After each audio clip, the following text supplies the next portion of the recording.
একবার আজ থেকে 8-9 বছর বা 10 বছর আগের কথা, আমার মসজিদে এক ভদ্রলোক আমার হাতে হাত দিয়ে তওবা করলেন। তিনি ওনার অপরাধটা বলবেনই, আমি বলছি বলার দরকার নাই, আপনি আল্লাহকে বলেন তাইলেই হবে, ব্যাস। উনি বলছেন না হুজুর আমার শান্তি হচ্ছে না, আমার বলতে হবে। আচ্ছা বলেন। হুজুর আমি পকেটমারি করি। কি করি? পকেটমারি করি।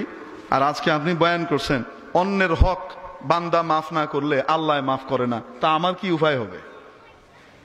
তার দিলের ভিতরে এটা আসর হয়েছে।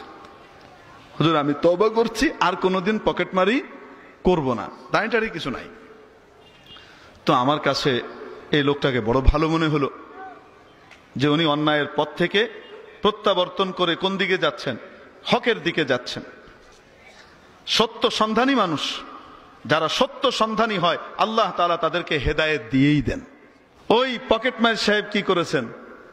তওবা করলেন। তো আমার কাছে তার এই তওবাটা বড় ভালো লাগলো যে ইনি তো একজন আল্লাহওয়ালা মানুষ হয়ে যাবেন, ওনার এই তওবা আল্লাহ কবুল করুন। অনেকদিন পরে ওনার সাথে আমার আরেকবার দেখা হয়েছিল। সুন্দর দাড়ি, একদম পায়জামা পাঞ্জাবি টুপি, দেখে কেউ বুঝবেই না যে ইনি মৌলানা সাহেব না। ইদানিং আর দেখা হয়নি, দেখা হলে নাম টাম ভালো করে জেনে রাখবো। তো উনি যখন ওনাকে পেলাম আমি, আমার কৌতূহল জেগে উঠলো। অদ্ভুত ব্যাপার, ডাক্তার পাওয়া যায়, ইঞ্জিনিয়ার পাওয়া যায়, ব্যারিস্টার পাওয়া যায়, মিনিস্টার পাওয়া যায়, মৌলানা সাহেব পাওয়া যায়, মুফতি সাহেব পাওয়া যায়, চাইলেই দেখা পক্ষে করা যায়, ঠিক না? কিন্তু পকেট মেয়ের চাইলেই কি পাওয়া যাবে নাকি? একজন পাইছি।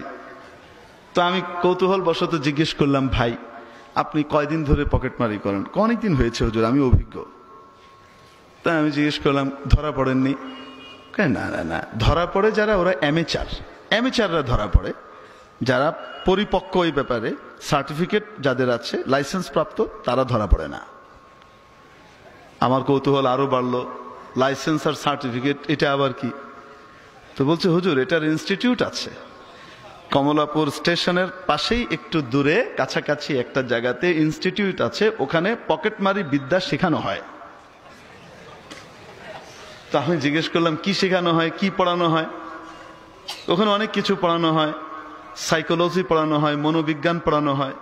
একজন মানুষের নড়া চড়া চলন বলন দেখেই তাকে বুঝতে হবে যে এর পকেটে টাকা আছে নাকি পকেট ভর্তি নিউজ প্রিন্টের কাগজ, এটা তাকে বুঝতে হবে। এই মনোবিজ্ঞান শেখানো হয়।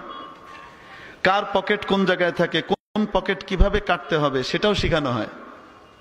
তা আমি কৌতূহলবশত জিজ্ঞেস করলাম যেমন উদাহরণ দেন। তো বলছে হুজুর আপনাদের পকেট থাকে বাম বগলের তলায়। একদম পারফেক্ট কথা বলছে। আমাদের তো পায়জামার মধ্যে পকেট থাকে না, ফ্যান্টওয়ালাদের লাহাইন। আমাদের পায়জামা তো পকেট ছাড়া। আর সাইড পকেটে যদি আমরা টাকা রাখি, তা আপনারা বলেন যে সাইড পকেটে রাখা মানে চোরের পকেটে রাখা, ঠিক কি ঠিক না? তো আমরা টাকা খই রাখতাম।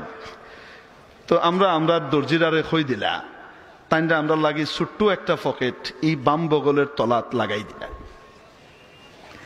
এখন সে বলে যে আমাদের হুজুর আপনাদের পকেট থাকে, টাকার পকেটটা বাম বগলের তলায়। আসলে ঠিক। তারপরে আমি জিজ্ঞেস করলাম একটু বিস্তারিত বিবরণ দেন।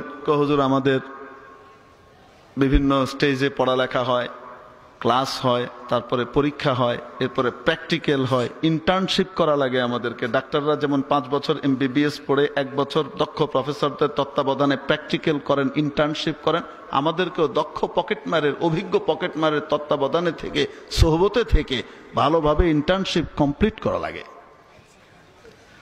আমার কৌতূহল আরো বাড়ছে। আল্লাহর নেয়ামত। ওই ঘটনা যে এত বছর পরে কামে লাগবে এটা তো জানা ছিল না। এখন উনি বলছেন, আমি জিজ্ঞেস করলাম পরীক্ষা হয় যে বললেন, কেমন পরীক্ষা হয় একটু বলেন তো দেখি। বলছে বেশি কঠিন পরীক্ষা বলবো না, মাঝামাঝি একটা, বেশি কঠিনও না বেশি সহজও না, মাঝামাঝি একটা পরীক্ষার কথা বলি। এটাতে পাশ করা লাগে। একটা কচি লাউ, লাউ চেনেননি আপনারা? কচি লাউ যেটার ছিলকা খুব শক্ত, গুতানো লাগে, তাই না? না হাত দিলেই দাগ পড়ে, হ্যাঁ নরম। এরকম একটা কচি লাউয়ের উপর পাতলা ফিনফিনে একটা সুতি কাপড় লাগিয়ে দেওয়া হয় এবং পানি দিয়ে ভিজিয়ে দেওয়া হয়। পানি দিয়ে ভিজানোর পরে এই ভিজা কাপড়টা এবং লাউয়ের ছিলকার মাঝখানে আর কোনো ফাঁক থাকে? একদম সেঁটে যায়। এরপরে এই লাউটা একজনের হাতে দেওয়া হয়, সে এভাবে নাড়াইতে থাকবে। এই নাড়ানোর কোনো ছন্দ থাকবে না, ছন্দহীন ভাবে নাড়াবে। একটা রিক্সার ভিতরে যদি কেউ চলতে থাকে তাহলে রিক্সা কি একই রকমের লাফায় নাকি বিভিন্ন ভাবে লাফাইতে থাকে? ঠিক কি ঠিক না?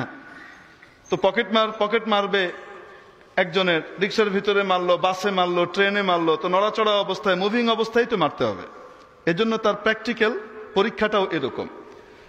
তো ওইটা সে নাড়াতে থাকবে, আর পরীক্ষার্থীর হাতে একটা ব্লেড দেওয়া হবে, অর্ধেক ব্লেড 2 আঙ্গুলের মাঝখানে। সে অন্যদিকে তাকিয়ে এক পোঁচে এই কাপড়টা কাটতে হবে। কাপড়টা এক পোঁচে কাটবে, কিন্তু লাউয়ের চামড়ার মধ্যে সামান্য আঁচড় পড়তে পারবে না। যদি লাউয়ের চামড়ায় আঁচড় পড়ে, ফেল। অথবা কাপড় কাটছে কিন্তু 2 পোঁচ লাগছে, তাও ফেল। এখন বলেন তো দেখি, এই যে শিক্ষার বিদ্যা, এই যে জ্ঞানটা, এই কাজটা, এটা কি সহজ না কঠিন? পারবেন কেউ? পারলেও বলবে না, অসুবিধা নাই। কত কঠিন কাজ! এটাও একটা শিক্ষা না? বলেন না কেন? এটাও তো একটা শিক্ষা, এটাও তো একটা জ্ঞান। তো জ্ঞান শব্দকে যদি ব্যাপক অর্থে ব্যবহার করতে হয়, তাহলে তো পকেটমারি বিদ্যাকেও জ্ঞান বলতে হবে। ঠিক কি ঠিক না?